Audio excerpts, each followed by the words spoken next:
I'd like to bring on the first speaker to kick off conference. I'm honored to bring on stage the Philippine Airlines president, Mr. Richard Nuttall. Round of applause, everyone, for Richard.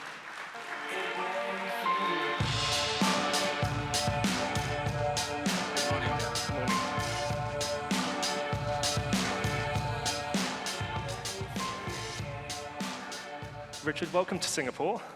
Thank you. Tell me what the last few weeks, the last month has been like for you managing an airline going through another industry crisis. Well, I think the industry goes through a crisis every few years. So I think the first thing is just to remember that it's not the end of the world. Our airline is 85 years old, and it's been through many crises. I guess the last big one that we all went through was COVID. And I think everybody sort of tends to jump up and down when the first sort of crisis hits, and then you sort of settle down and navigate your way through it. And so, we've done that. We've put together a playbook. I mean, everybody has a view about what's going to happen, but nobody really knows. So we've got a playbook that says, this is what we do stage one, which is all around, fares and marginal routes. This is what we do stage two if we start losing a little bit of cash, and heaven forbid, and I'm sure you're going to talk about it, that the world starts running out of fuel, then you start getting to a stage three. So you start putting that all together. But this industry goes through these crises every 5-10 years. So you panic a bit at first, and then you settle everybody down, and you work through it. Everyone has been talking about fuel, jet fuel, the expense of it. What's the impact been on jet fuel in terms of how much you're paying and how you're responding to it? So if you look at the jet fuel prices, they've gone up by about 150%. And so what that means is if you're talking the total airline costs, they're going up by 30-40%. Now, we don't know whether the fuel price is going to stay there, whether it's going to settle down a little bit. I think it probably will, but I don't know. And so you've got to work through that. But you get a little bit of a lag before you have to pay for it. So if you look at us, we pay 75-80% of our fuel price is based on the previous month average. So what it means is that for March, we're probably paying a 30% premium on our fuel, which maybe adds 10% to your costs. And so the first stage is that you look at the fuel surcharges, you look at what you're charging for routes. You obviously have to start getting up your fares, which is not good for consumers. But if you look at the yields that everybody got after COVID, there are many consumers who can pay for it. Obviously, if you're in places like the Philippines where the GDP per capita is relatively low, it's much tougher domestically than perhaps on long-haul routes to the US. But you gradually work through that. And then you have a look at what it's doing to your cash. But at the moment, if you look at where we are, we're also benefiting from traffic that used to fly over the Gulf that can't. And so actually, I think for March, we'll do better than we would have done originally. For April, we'll do worse because 50% of April was pre-sold at pre-crisis rates. And we're going to have the full brunt of the fuel. And then I think May will sort of stay a steady state if things are going on. I mean, hopefully they won't. Hopefully the news that we're getting about talks actually has some substance, but we don't know. We are hearing talks of ceasefires. We've seen the markets react already positively. Oil prices are coming down. But again, as we've seen, there's a lot of volatility day to day in the markets. So just how much have you been forced to put up your ticket prices? So it varies very much by route, but I mean, if you look at where we see fuel at the moment, it probably means that the average price needs to be 30% higher. Wow. But again, there are some routes that can take it, and we have some routes where we're getting extra traffic, particularly North America, where people from parts of Southeast Asia would have flown over the Gulf. They're now looking to go east rather than west. And you do have new aircraft with higher capacity, so with more fuel efficiency. We'll talk about the modernization in a moment as well. Just finally, just how real is this worry about jet fuel shortages, if not in the Philippines, across the broader industry? Well, I mean, it's definitely a worry. I think anybody who says it's not a worry has probably got their head in the sand. We are fine for the next couple of months. I mean, we've just been able to. So in the Philippines, we secure our own fuel for domestic flights, and international, we all buy it from the same two fuel companies. domestically, we've been able to secure fuel that will take us until the end of June. And we're told that when it comes to international, there's enough, we've got our own refineries, there's enough fuel for the refineries for April, which will give us the jet fuel for May. And that's pretty much where we would be normally. Beyond that, we don't have visibility. And there are a couple of countries who are now starting to say, well, we don't want you to pick up too much fuel when you come. And so I think if countries are not thinking about how they manage that, then they're missing the big picture. But I think we have to hope, if 20% of the world's fuel is coming through the Straits of Hormuz, longer term, if that remains choked, you've got to imagine that the world is going to reinvent its supply chains. The question is how long that takes and at what cost. And so maybe there's a time in there when there's a bit of uncertainty and we have to manage capacity. But let's see, and let's hope that they come to an agreement this week. Yeah. Now, on modernization, there feels like a pre-crisis versus to where we are today kind of context. You've been at Philippine Airlines since May last year. You've been on you've had a busy time trying to help transform the airline with your team. Where do you stand in terms of your targets, and where do you stand financially overall at the moment? Well, so if you look at the airline, when I came in, they were sort of halfway through stage 2 of a 3-step transformation. So, the first thing was the sort of financial restructuring, which they did during COVID, like many airlines, but, they used it to perhaps cure some ills from the past. And so now where we are is we've been profitable for 4 years, and we're about to announce our results for last year, which will have no surprises. Our balance sheet is in really good shape. Which is timely for the crisis here. And we're sitting on the amount of cash that we would hope to have long term. So as long as we don't start hemorrhaging too much, we're in pretty good shape. In terms of the transformation, the first bit was sort out the finances and the balance sheet and restructure that. The second bit was sort out, I guess, all of the underlying bits. Everybody was struggling with reliability post-COVID. We had a lot of legacy systems that were out of date, and so we've been sorting out all of that out. And then I think the third bit was, what do we want to be in the future in 5 or 10 years? If you're ordering aircraft today for long haul, you need to be ordering now for 2032, 2033. So the bit that I'm really doing is helping everybody come together and define where we want to be in the future. And we've got a pretty clear idea of what that is today.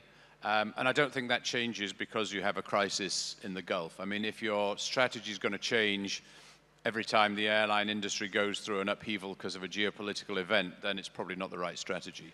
So maybe it changes the timing of some of the things that we do, but I don't think it changes the overall strategy. In terms of timeline changes, do you see this maybe as a transformation setback by a year or two, or do you have much visibility around what changes fundamentally? So I don't think we know yet. It's going to depend on how this will all play out. So for us, phase 1 was to sort of start adjusting the fares and have a look at maybe some of the marginal routes, which we've done. Phase 2 is to look at what capital expenditure we can push off to the right if we need to. And we've identified a certain amount of that, but we've actually not pressed the trigger yet. So if this settles down in the next 2 or 3 weeks, then there'll probably be no impact at all in terms of the long-term plan. Obviously, if it goes on 3, 6 months at whatever level, then it may start to push some of the things that we're doing back. But actually, when I look at the fleet that we've got and the fleet that we've got coming in the next 6 to 12 months, actually, I think even in a new world with higher fuel, that fleet will still benefit us. Yeah, you're getting 25% up to 30% better fuel efficiency at the end of the day. So what we've done is we've been very precise about calibrating forward what's the fleet that we think we need based on forecasts of GDP and what does that mean for traffic flows and where in the world we make money and where we perhaps don't make money. And so our fleet plan has been built with that in mind. But what we've done is we're balancing new versus old. So we've got aircraft that are in there that we're planning to roll over leases. But if the world doesn't grow quite as fast, we have the ability every year or so to parachute a couple of aircraft out without major pain. We just don't renew them, and that helps us manage capacity. How many new aircraft was you supposed to get at the start of the year for 2026 overall? And are you indicating that there might be some delays and deliveries that you might take in order to preserve cash, for example? So at the moment we take five 350-1000s this year, and we've got 4 320s and 321s coming in. There's nothing that at the moment we're planning to delay. We've not had any discussions over that. We think that the 350s will come more or less on time. I think there's a little bit less certainty about some of the 321 Neos that we've got coming in at the end of this year and next year. If some of those delay a little bit, it may not be a bad thing for a number of reasons. But at the moment, we're not talking about delaying anything. In terms of growth then, so what's the current plan for growth in 2026 overall, and the kind of markets you want to push more into? So I think the two areas where we see ourselves being really strong longer term is North America. There's 4,500 Filipinos in North America. They've been there for multiple generations. Their disposable income reflects the continent as a whole. It's not like OFWs in the Gulf. It's a very different and very mature market. And when we look at North America, we have a cost advantage over many of the carriers that fly those routes. So as long as we make sure that we've got the right product and the right distribution, we're in pretty good shape there. And the other area where we're very strong is domestically, which is a very different market. Very competitive market. It's a very competitive market, but it's dominated by two carriers, and we have very different product offerings, and so we complement each other. And in this business, sometimes you can only be as rational as your least rational competitor. So if you're working with rational competitors, then you're in good shape. And there are people who want the full service product, and there are people who want the low cost product. They actually have a larger market share than we do, but I think we're about right at the moment. And then when you look, I was going to say you're also the only long-haul airline in the Philippines as a national carrier, so you have that advantage. Yeah, no, absolutely, absolutely. Today, then, for this year, in terms of that transformation as it progresses, what are some of the key things you want to achieve this year as you push towards nearer that overall completion?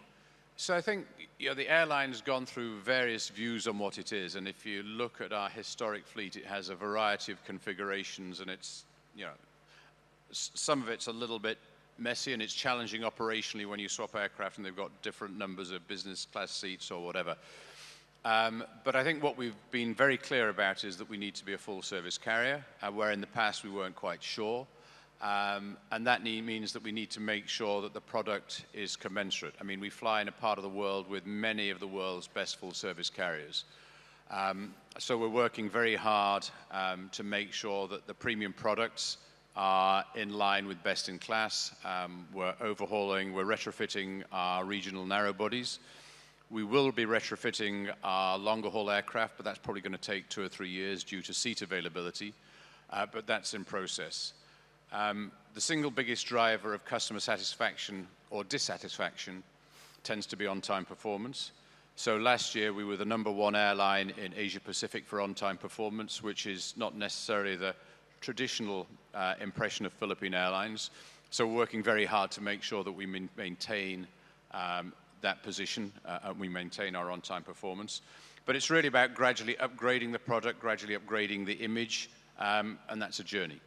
Yeah, expensive journey, because when you have maybe not invested as an airline as much over the years, there's also a lot still to do. But you're making those steps given that you are overhauling the brand and the imaging and also the core product. Yeah, it's expensive, but not necessarily as expensive as you would think. So if you're clear about what you want for the new aircraft coming in, new aircraft cost an awful lot more than retrofitting.